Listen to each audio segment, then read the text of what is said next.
I have hit record. So Emma, do you want to say anything to start us off? I will, yes, thanks Kim. Welcome everybody to our latest live coaching session. Thanks for joining. It's working a little differently this week just because I'm working in London at the moment, and I discovered about 40 minutes ago that my hotel's got a problem with its Wi-Fi connection. So I've dialed in. I'll do my best to be able to host without being able to see who's on the call, and the wonderful Kimberley Hare has stoically agreed to handle the rest for us. So between us, we'll muddle through. I've said this before, but I love holding these sessions, and I love peer coaching in general because, like, when we're stuck, it looks like we've got a marketing problem or a niching problem or a how to get out there problem or whatever. But what I've experienced for myself time and time again, and seen again and again when coaching others, is that we only ever really have a stuck thinking problem. And the best thing we have going for us is our ability to have insights, to see something new about our situation or our experience that lets us see a way to move forward and frees us up from whatever looks like it's in the way. And I'm really delighted to have Kimberley Hare as our guest coach tonight. I guess most of you know Kimberley. She's a lovely, lovely human being, first and foremost. She's Managing Director of Kaizen Training Limited, which she co-founded 30 years ago. She works with transformational leaders, facilitators and trainers in business organisations. She works with individuals, and she facilitates retreats and workshops around the heart of thriving. She's published numerous articles on learning, leadership, organisational change. She's written 2 best-selling books, and she's currently a pod leader for Super Coach Academy. So welcome, Kim. Great to have you here. Thank you. Thank you so much, Emma, and I'm delighted to be here. And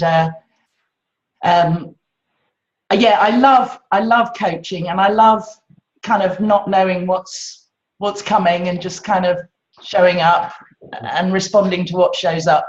And I wanted to say, just as a kind of introduction, and then we'll dive straight in with Jill. But I wanted to say by way of introduction that, and you may have read this on the Facebook page, but I'm really keen to dissolve the myth, which is so kind of out there, it seems to me, that somehow if you can just hack into somebody else's strategy for building your coaching practice, then all will be well. And it's a kind of a reverse engineering that I think is gets in the way for a lot of people that I coach, a lot of people that I come into contact with. So we know in this understanding, in the 3 principles understanding, that there's, you know, the one thing we have going for us more than anything else is that we are the infinite creative potential. So whatever it is that you want to create, whether that's building a coaching practice or making a £5 million or creating a wonderful garden, I mean, the one thing you've got going for you is you are the infinite creative potential. So, and I think we often overlook that, especially if we're kind of going through some insecure thinking, and we think, if somebody would just tell me the 7-step formula, then everything would be okay. And the trouble with that is you kind of miss out on the most important part of the process, really, which is learning to trust your own innate wisdom, which is always there, but for our insecure thinking. So you miss out on the most important thing. And secondly, it usually doesn't work, or it doesn't work very well, because that 7-step formula has kind of been uncovered or by the person that's trying to tell it to you. So it may well work for them, but you know, it's not perfect for you, and there's an easier, much more perfect way. So so tonight, when I'm coaching people, you will find that I probably won't give advice or, you know, instructions or prescriptions or anything like that. Very occasionally I do, but the distinction I make is if there's some particular area of content expertise, of technical expertise, and your wisdom is saying, I would like some help on that, some strategy on that, that's sometimes okay. What's not okay, in my view, is kind of going to a coach and saying, what should I do with my life? Well, it's okay to do that, but what I'm going to be doing is pointing you back constantly to what brings you alive, what you'd love to do. So with that kind of said, if everybody who's currently unmuted could make themselves muted, I've tried to do it with as many people as possible, except for Jill. And is it all right, Emma, if I just kick off with Jill? Definitely, Kim. I'll just add a couple of other quick things. I loved what you said, and I think the bit that people miss, and actually the people who are kind of with genuine goodwill trying to help other people use their strategies, the bit that they miss is that was the fruit of their infinite creative potential playing out in life, and trying to reverse engineer it to fit it onto your path, just it's never going to be anything like as effective or joyful or wonderful as following your own. The kind of practical thing I wanted to say was, just with me being at a distance, if anybody's got any questions, Kim, is it all right if they message you on Zoom? Otherwise they can message me on Facebook and I'll pick them up. No, I will keep an eye on the chat box. Brilliant. I'll be quiet then and hand over to you and Jill. All right, fantastic. So Jill, welcome. Lovely to see you. Thank you. Lovely to see you too, Kim.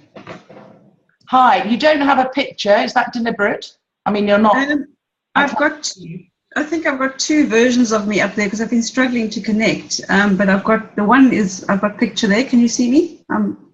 Hang on a second.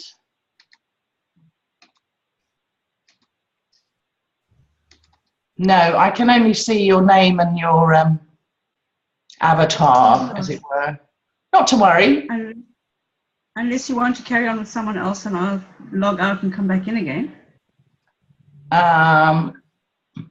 What would you rather do? I think I'd rather do that. Let me log out. All right. We carry on with the next person. All right, Jill. And then I'll sort myself out here. Thanks. Okay. All right. Speak to you shortly. Okay. Bye. Okay. So next we go to Clasia. Clasia, and let me just unmute you. Oh, you unmute you. There you go. Oh, fabulous. Thank you so much. How did I get so lucky? I thought I would be the fourth one, and I'm the first one now. Oh, well. So I was wondering what I would like coaching on, and really is, since we spoke a few months ago, something that has been going on in the back of my mind has to do with spiritual grounding when sharing the principles. And that is something that I would like to explore more. And this is what I mean. What I've been seeing so far is that I tend not to use too much technique. And I understand that we are pointing to the formulas. So any type of form is false short.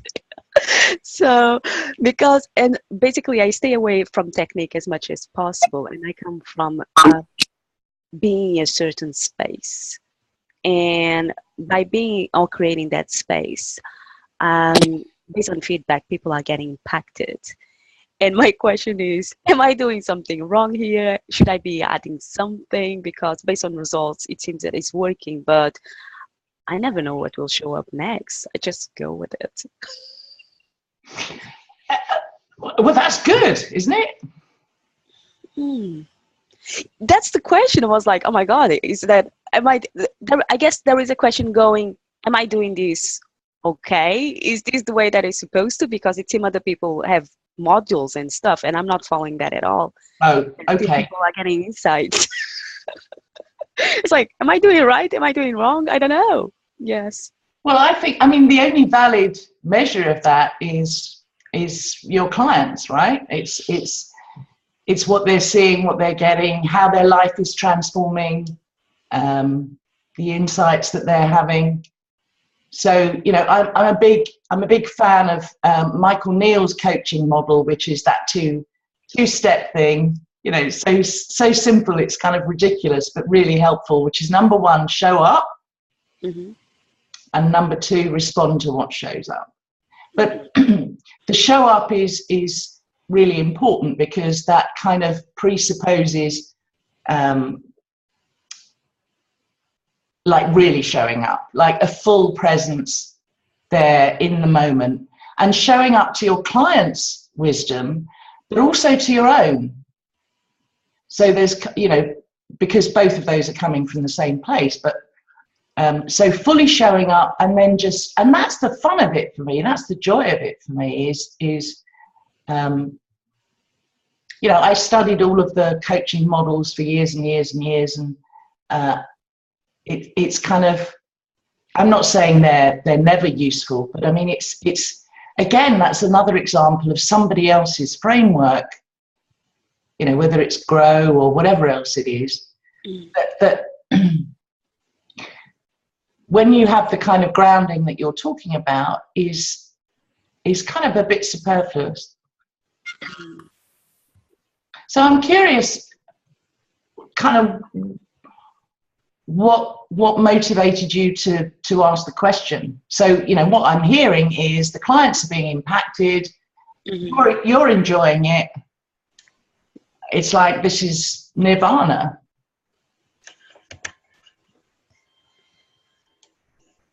Yeah. I guess that what motivated me to ask the question really is I'm finding it too easy. I was like, am I missing something? Because it seems that other people are kind of struggling with it. It was like, yeah. Yeah. So Emma, just note to Emma, Clasia should be the next guest.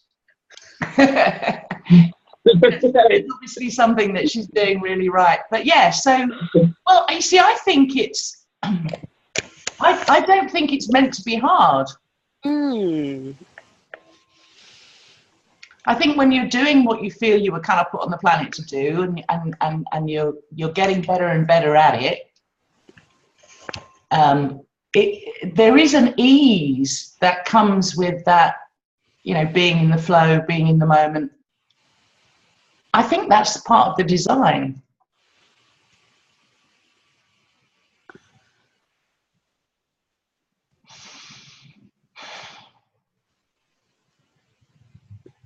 Thank you. Thank you. Yeah.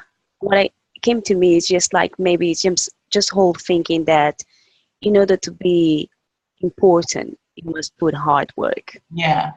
And all of a sudden it's not work at all. It's just easy. So yeah. Yeah. Yeah. It's yeah, it sounds to me like that's just some old thinking that you used to believe.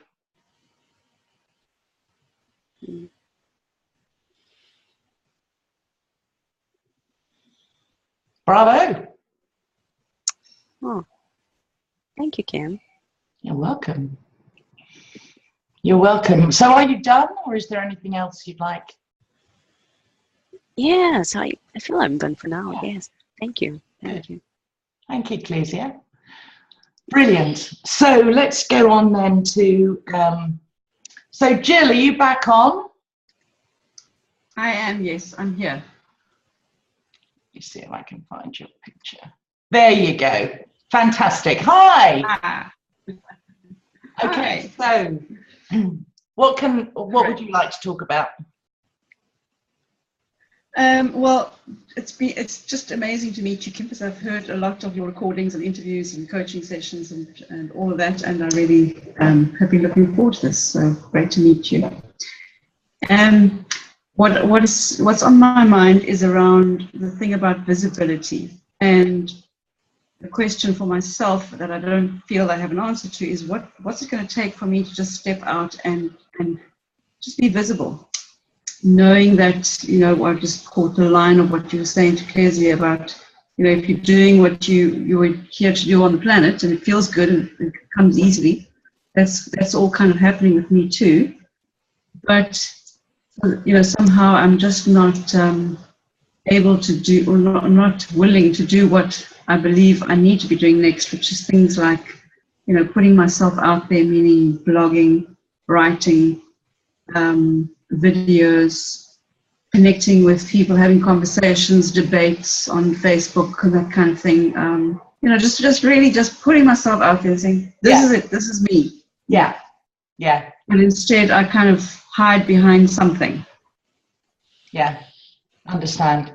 And it's a very, very common thing, but I'm reminded of that wonderful Henry David Thoreau quote. It's one of my favorite quotes, that most men live lives of quiet desperation and go to the grave with the song still in them.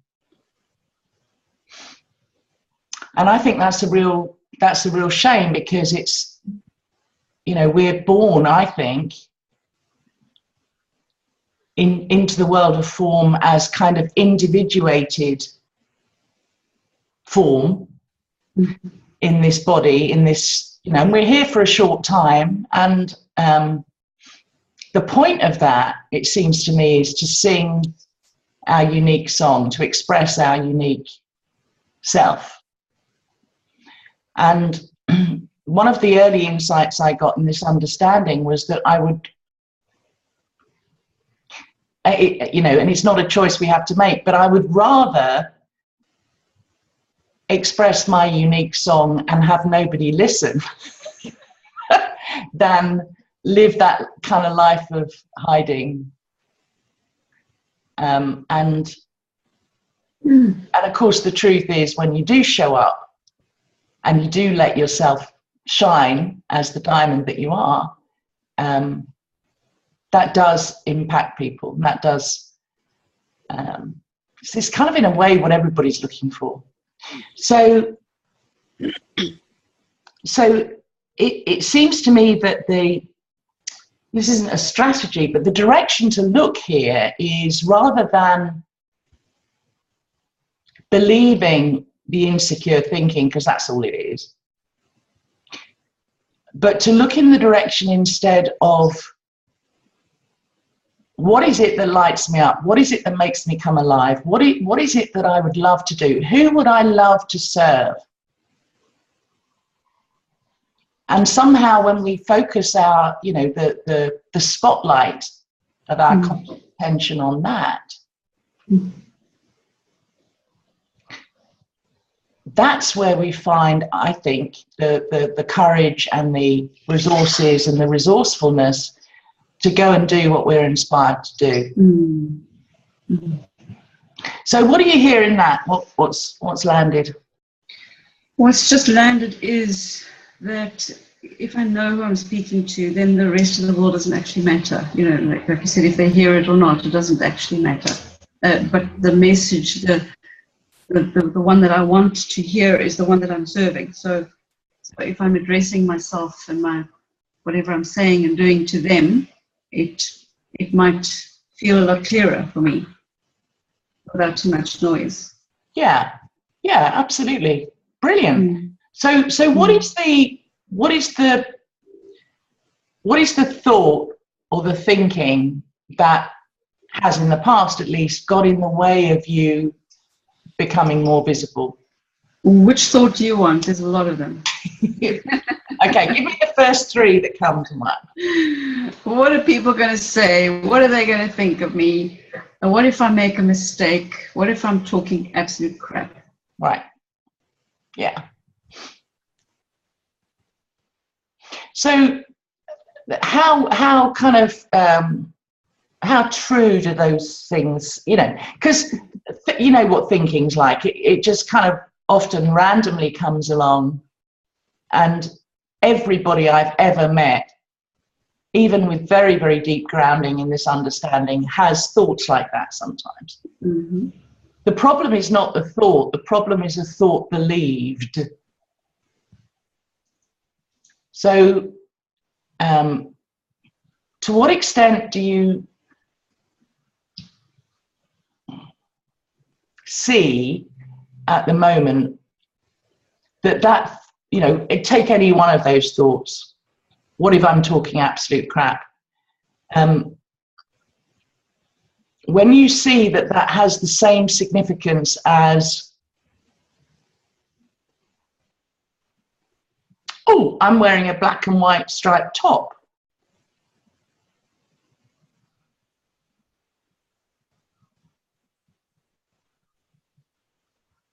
Like, one is not more significant than the other. Right. Yeah. Okay. And so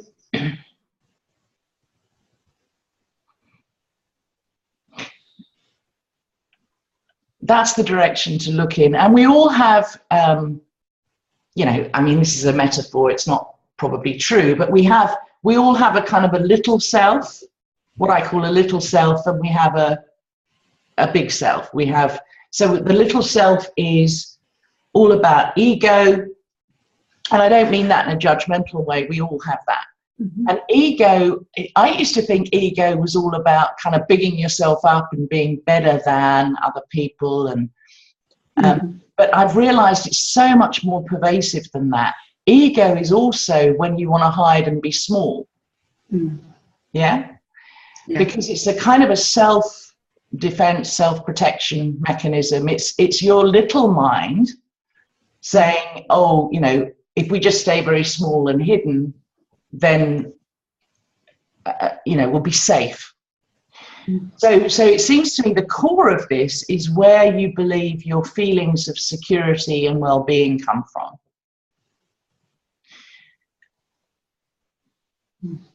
And there's a huge difference between believing that they come from out there, right? That's the whole outside in misunderstanding. And believing that your feelings of security and well-being are just innate. So there's a model that I love that I often share, which I don't know if you've come across it, which is the diamond and the horse shit and the nail varnish. So we are all of us this perfect, flawless diamond, strong, resilient, beautiful, and untouchable in the sense of nothing can really hurt that diamond. It's timeless, it's eternal, it's made of love. And then as we grow up in this world of form and start believing some of the insecure thinking, that diamond gets kind of covered up with a whole load of horse shit.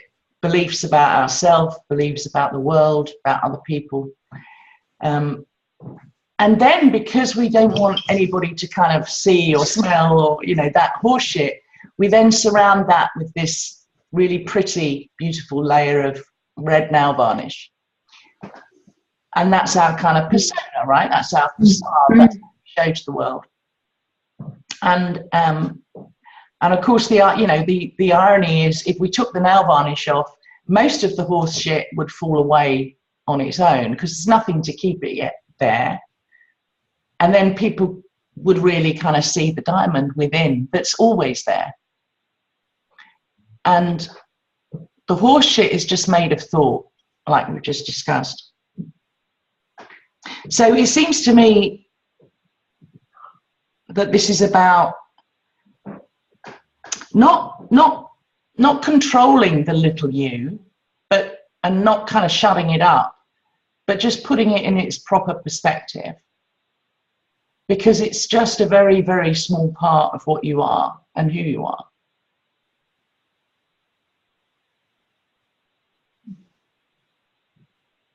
So talk to me about that, and specifically about what you, if that voice was quieter or went away, the voice that says, let's not be visible, what would you love to do? Who would you love to serve?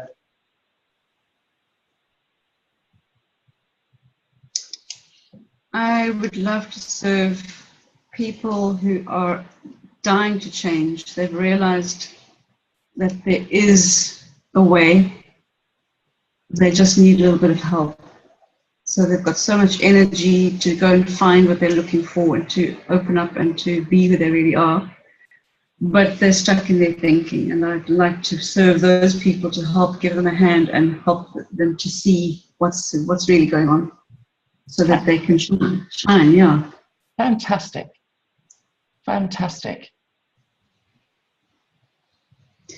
And while you were talking, I think for the first time I got well, not for the first time, but for the best time ever, I've got this really strong sense of where my feelings are coming from. That it's really all in the space here, which is very empowering, because it means I can make it anything I want it to be. Yes. And the little voice, I suppose it's just about being aware when the little voice is the big ego, you know, and just because it's acting little doesn't mean it's any less harmful than big ego and, you know, overpowering. So yeah, I suppose it's about remembering where my feelings are coming from. Yeah. And how close it actually is to me.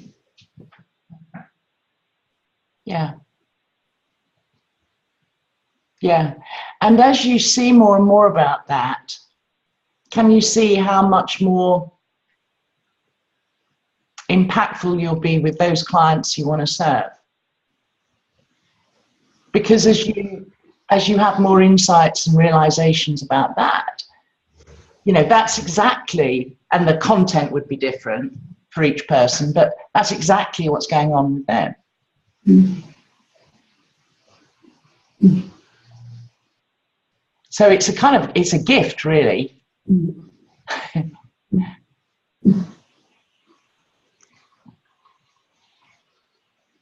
Yeah. I often think of that metaphor of the, you know, sushi bar. You've been to a revolving sushi bar where the dishes are all coming around, and it's like, and those thoughts will keep coming around the sushi bar, but they're like, what my experience has been that when I see through them, when I see through the illusion of them, they still sometimes come round, but I can just kind of say, okay, next. So to be aware of them and not try and fix them or control them or change them, but instead of looking down here at this old, stale, slightly claggy piece of sushi that's come round lots of times before, you can kind of lift your head up and look beyond that to what's fresh and new that's coming around. Because the great sushi chef in the sky is constantly kind of pushing around new stuff if we can see it. And that seems to me the promise of this understanding, and the gift in this understanding, and the real gold dust here is that it can all change with one thought. One fresh new thought about you and what you're here to do and how amazing and magnificent you are. And you know, and the old bullshit will still come round maybe, but it's not made of anything. Well, I mean, it's made of thought, but it's not made of anything real. It's not made of anything substantial. And I loved what you said about you know, you can create anything. You're the architect, you're the sculptor, you're the paintbrush.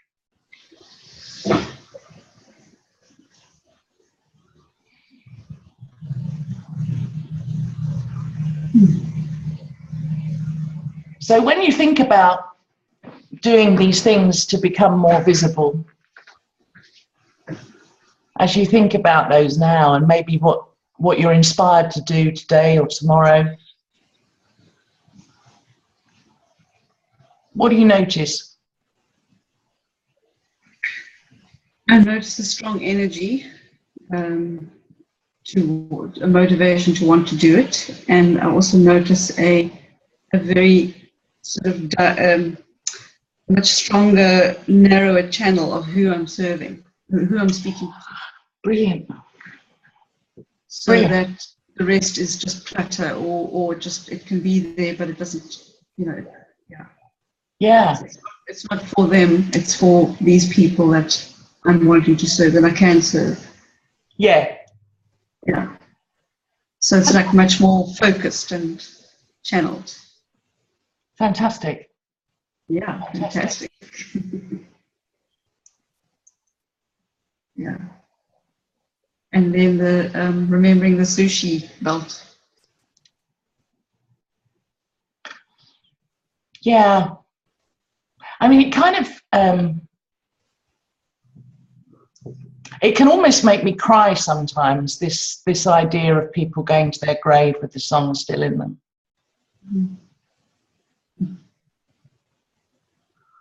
It's like such a waste.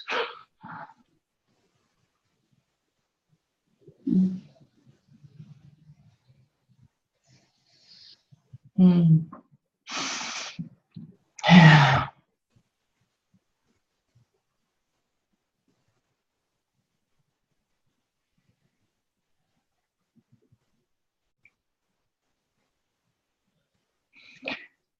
So, Thank you, Kim. you're welcome. Good luck with it all. Thank you. I look forward to hearing about it. Okay. We'll catch you in the media. Yeah, fantastic. Okay. Thank you. Thank you, Kim. Thanks. Brilliant. So now I think we have Annalise. Annalise. Hello, Kim. Hello. Hi. How are you? I'm fine. Thank you. Just trying to find you here. There you are. Yeah, did you find me? Brilliant. So let me just mute Jill.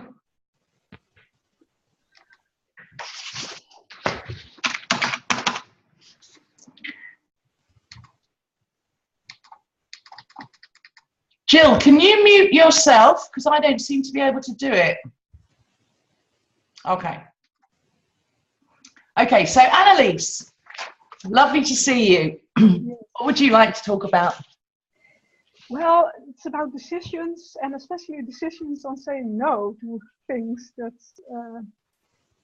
come on my plate without effort.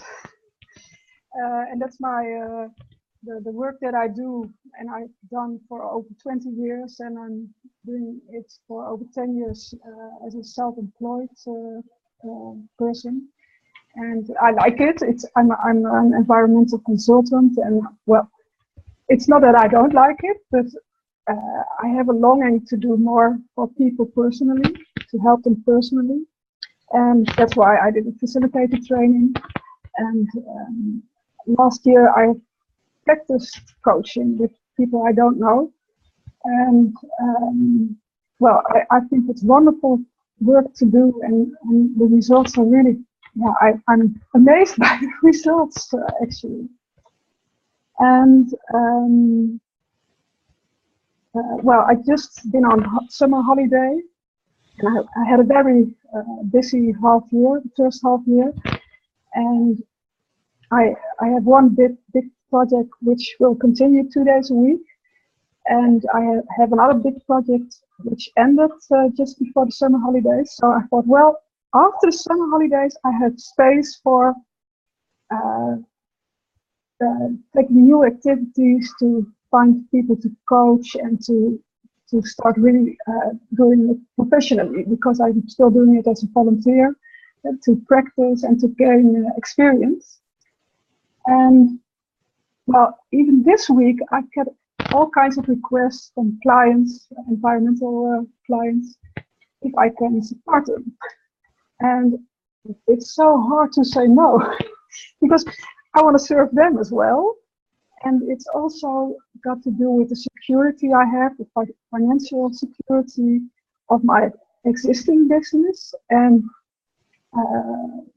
against the unknown of a new business in coaching, which I don't know how that will go and when that will make nice living. I have no idea. So, but I feel a very strong,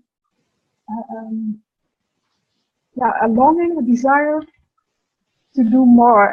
And like this week, I'm starting my work again, but I'm not so occupied with my environmental work, and I get ideas to speak to people, and it starts flowing again. And I did speak to people already, and a lot of ideas start flowing, but I know if I'm so occupied with my normal work, there won't be any space for me to develop my coaching work. Yeah. I get it. So, well, the first thing that comes up for me, and it's you might think it's a bit strange, which is how could you do both? And I don't mean one day coaching, one day environmental consulting. I mean, how could you become, and I don't know if you'd be the world's first, but how could you become the kind of niche go-to person for not just environmental consulting, but also coaching the people that you're consulting with about the nature of the human experience?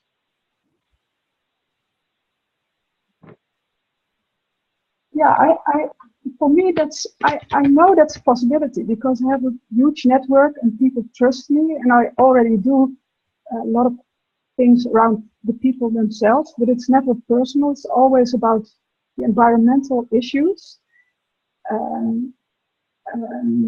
So for me, that's kind of, somehow those are different worlds. Yes, no, I see that. I see that they are for you at the moment. What I'm deliberately trying to do is get you to mash them, just as a thought experiment.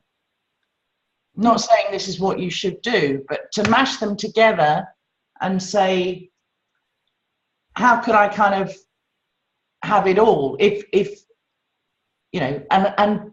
and by the way, of course you could just set up a successful coaching practice if that's what you're drawn towards, but I'm just interested in poking that a bit. Mm-hmm. Yes. Well, I think there would be much value for the people in my work area or work field if they knew more about, if they really understood separate realities. Yeah. For instance, and but because I already do kind of process work, like with different parties, bringing them together, and my experience is that they always see the technical questions, but they don't see the interhuman things, and so I really have to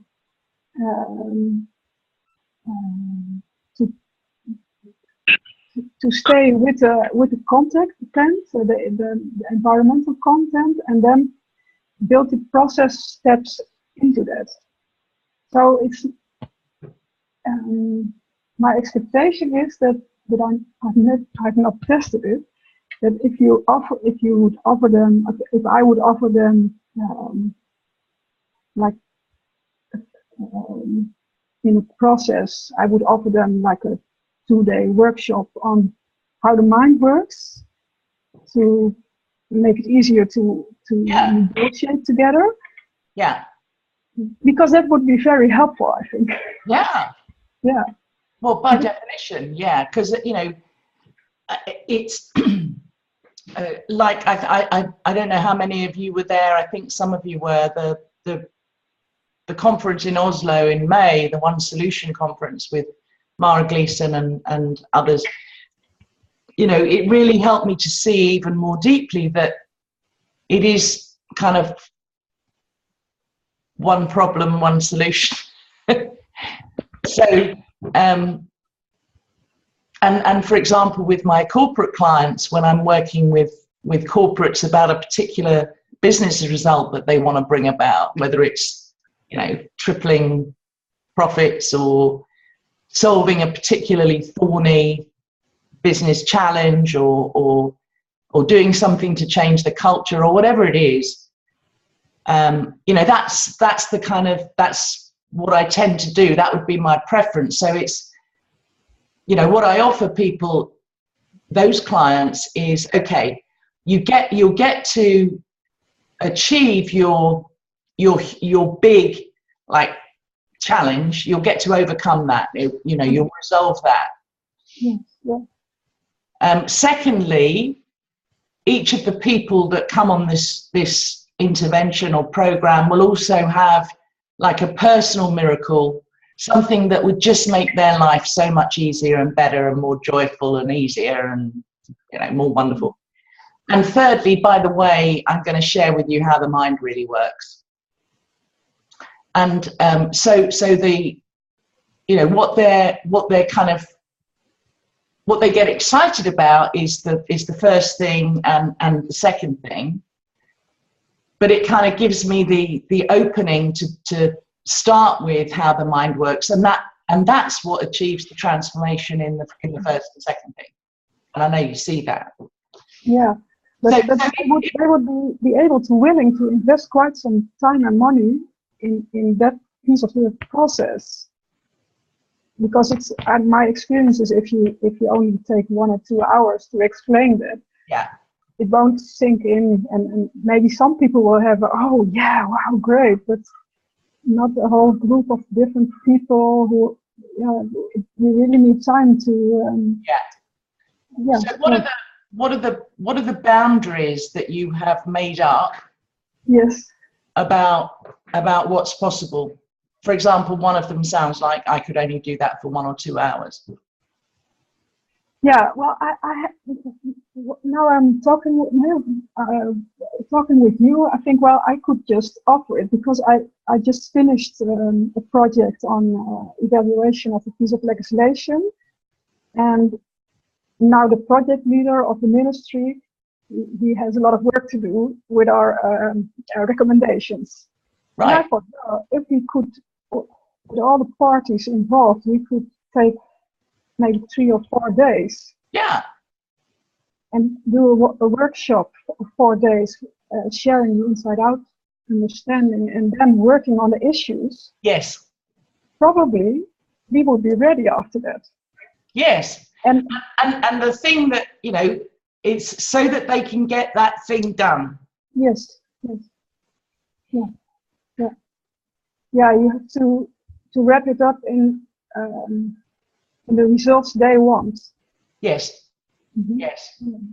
So and I'm aware that I kind of introduced this as a no, it crossed my mind, but that's something that you would find exciting if you could. Yes, I would, but it's probably, I have some. I think it has a bit about to do with visibility, or what Jill stated. Like, I have an image in my work field, like a professional, you know, and this would show another side of myself. Yeah. And somehow I block that from my work environment. I'm coaching people outside my work. I'm coaching designers and well, totally different people. So that's really funny, because probably there is that I have thinking that it's a risk to show something else in my work field. Yeah. Yeah. And it's worth trying to make proposals like that, or to, yeah, I'm not afraid. If I think practically about it, I'm not afraid they will say no. If they say no, it's okay. Yeah, exactly. And they will still like me, I think. But, well, yeah. that's the thing. I think it's you know, it is about getting to that place where you're not, you don't have yourself and your identity tied up in that. You know, what George Pransky calls, you know, you haven't got a kind of dog in the fight, in the sense of, this is not about you, this is an offer, and this will be very helpful, and here's how it could be really helpful. But it's, you know, I think we often kind of, that's part of the nail varnish that I was talking about earlier. Yeah. And if you kind of genuinely don't mind whether people say yes or no, then just do it. Yeah. I will, because and that's also, that it would be like a professional thing, and I would make an offer, because that's also like, I'm doing coaching for free now, and I have to take the step to start asking money for it. And that's a kind of, in my profession, I don't have problems asking money. No. Coaching, I do. But this would make it all very easy. Yeah. The pricing and all, yeah. Yeah. Yeah. So I guess I'm a big believer in, you know, so you don't have to, well, the first thing is, with these decisions that we make very big in our lives, should I do this or should I do that? Often it's just the way we're thinking about it that's making it into a dilemma. And you know, it doesn't have to be a dilemma. So, and again, we're back to your infinite creative potential. You know, you could kind of paint anything with this. You could be as I say, the first one. You could be a pioneer in your field with this. But also, you know, you could just decide to not do that anymore, phase that out, and go for the coaching. What kind of lights you up more? What gives you the best feeling in terms of what you want to do with your one wild and precious life?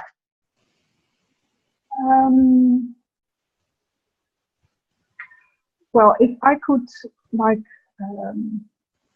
the things I work on, they're interesting issues and important issues, and I like the people around it, and I see sometimes their incapability to work together and to, you know, so if I can apply the 3 principles there and make things easier there and help people getting better results, it would be great.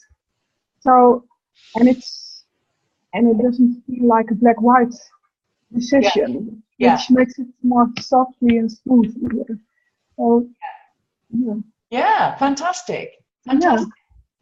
And the other thing I'd just add is, you know, when you say it's the difference between the known or going into the unknown, that's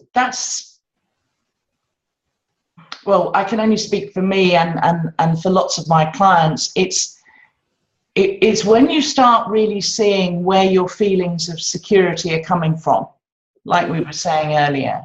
Yeah. You know, we think often we think innocently, but mistakenly, that our feelings of security are coming from the known. But they weren't coming from there to begin with. No. And it's like, you know, the unknown to me is so exciting now these days, because it's full of these millions and millions and millions of possibilities. And I feel that. I feel it, and I'm curious to because I'm always this thing in the known. making very little steps and taking small risks. And it kind of attracts me that there is so much more to explore and to do, and Yeah. Sure. I can't imagine you're the sort of person that wants it, wants your epitaph to say, she lived in the known. Yeah. Stay with the known. I don't know, but there's a kind of there's a sort of a visual I often draw, which is, if you imagine a huge sort of flip chart page, and the known is a tiny, tiny little square in one corner of that. Mm-hmm. And the unknown is the rest of the page. Well, actually, it's the whole universe, but and it's so limiting when we get stuck in this innocent misunderstanding of, no, I have to stay in the known, because it's a trick, it's a con. Yeah. It really is a con. Yeah, and I know from, of course, I moved to different, I don't do exactly the thing I did 20 years ago, so well, yeah, I did move. Yeah, exactly. Yeah, but helping people on a personal level, that's something I've always kind of wanted. I first was in medical school, but it became clear to me why I had insecure thinking about it, and I stopped it, and I kind of put it away, the desire to help people. Well, I'm serving people on a different level now, but it's more, but it's coming back again, and I think coaching from the 3 principles can be a way to serve people on a personal level. Yeah. So I kind of stopped it, hide it away for about 20 years. So that's a pity. Time to get back on the road.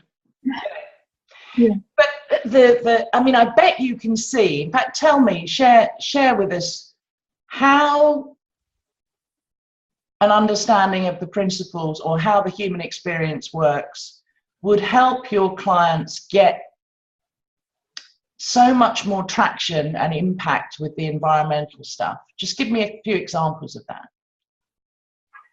How would that help them? They would be more resilient if because they have to influence colleagues in other working areas, but often they have less status, Right. because they're more like a supporting stock kind of people. So if they try, but then if they don't get a yes, they back up again. Yeah. And I think understanding separate realities, and Yes. and also really listening to the other people, what's important for them, will make it easier for them to make to do proposals, or that will fit for the other persons, but also be an improvement for the environment.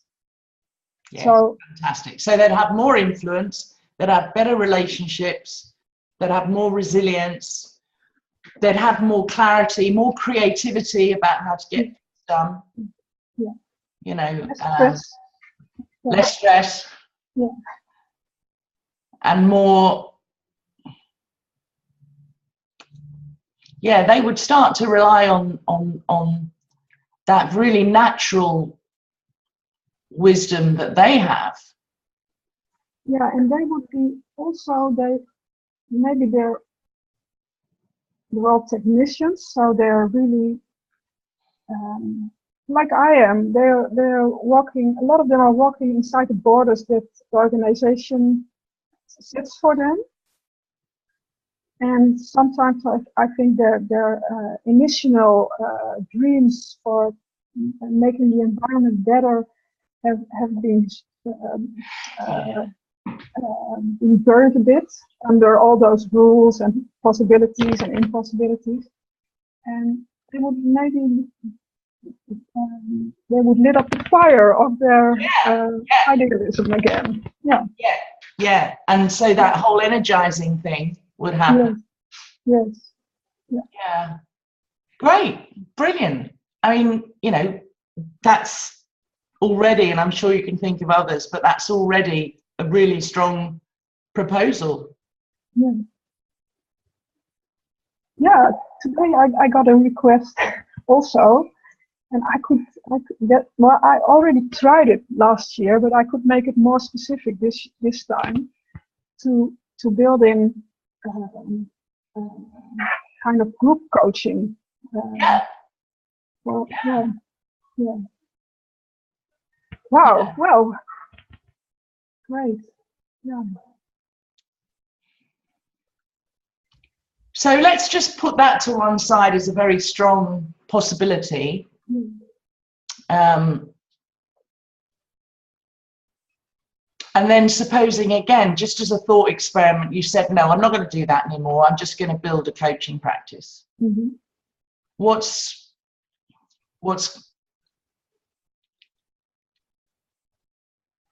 Well, for me, that's also like a coaching practice somehow. It's not the one or the other for me, and I could see it happening that if you do things like that, workshops, that out of that will come personal coaching clients. Yes, exactly. I mean, that's where I get nearly all of my one-to-one coaching clients come from, that work with my business clients. You know, they see something and they want to go deeper, or they've got a particular issue that they come with. But it's on the back of that. Yeah. So what else for you would be really helpful, or do you feel kind of done for now? Yeah, I think this I hope to get some insights about what is stopping me from mixing the two principles, sharing with my professional network, that I got so much inspired that I think, maybe I don't have to reflect on that. Maybe it's not necessary. It's like what you said. Which way do you look? Do you look in to the insecure thinking, or do you look at the possibilities? Yeah. And the things you like to do most, and who you like to serve, and how do you like to serve? Yeah. Very cool. So it's fine. Thank you. Thank you very much, Kim. You're very welcome. Again, good luck with it all. Yes. Yeah. Thank you. Yeah. Fabulous. Thank you. Thank you. So we had one more person who was Gail. If you're still there, there you are, Gail. Would you still like to play? I thought the call was only an hour. Oh, okay. Let me check that with Emma. Yeah, because I have to go soon. Hi, Kim. That was something I meant to mention at the start of the call. I was going to say we could run for about an hour if it suits you, and then if there was anything, if you wanted to run over, that's entirely up to you. Right. Okay. Well, I would actually prefer an hour. When I saw that when I set up your Zoom call, Emma, and I saw that it was 90 minutes, I kind of went, oh shit, because there is, because I thought it was an hour too. Okay. But, okay, brilliant. But Gail, as I said, we'll pick this up one-to-one. Yeah, that's fine. I don't have much time right now. I have to leave. Okay. So yeah, I don't know if anybody has a particular question about any of those 3 sessions, or whether we just want to wrap it up. Maybe raise your hand if you do have a question. While we're waiting to see, Kim, if anybody's got a question, what is the best way for people to get hold of you if they'd like to speak to you, or they think of something after the call ends or something like that? Yeah, sure. Well, my website is www.kaizen, KAIZEN-training.com. And people can also sign up there for my free newsletter, Musings, which all come from a 3 principles understanding. And the dates are also on there for all of my workshops and retreats and events. And if people want to email me, I'd love that. They can reach me at Kim, K-I-M, at kaizen-training.com. Okay. Yeah. I subscribe to your newsletter and I really like it. Oh, thank you. Thank you very much. Have questions come in, Kim? Or? I haven't seen any, no. Okay. Well, shall we wrap up then? I just wanted to say, I personally really, really enjoyed the call. I got such a lot from it, and I wanted to say thank you to you and to Clesia and Jill and Annalise for, for calling in and for being willing to talk about the stuff that they're up against, because I just think it's so universal and it's so helpful for people to listen to. Yeah, and I want to add my thanks to those 3 as well. Thank you for being so open and courageous, and really enjoyed talking with you. And just as well, I just get really excited listening, thinking about all this wonderful stuff that you guys are going to go and do, sharing this understanding. It's really inspiring. Yeah, brilliant. Fantastic. And thank you, Emma, for setting it all up. Oh, glad to. Thanks for being here. All right. Well, thanks everybody for joining. Yeah, thanks everybody. Have a great evening or day or whatever it is for you. Loads of love. Bye-bye. Bye-bye.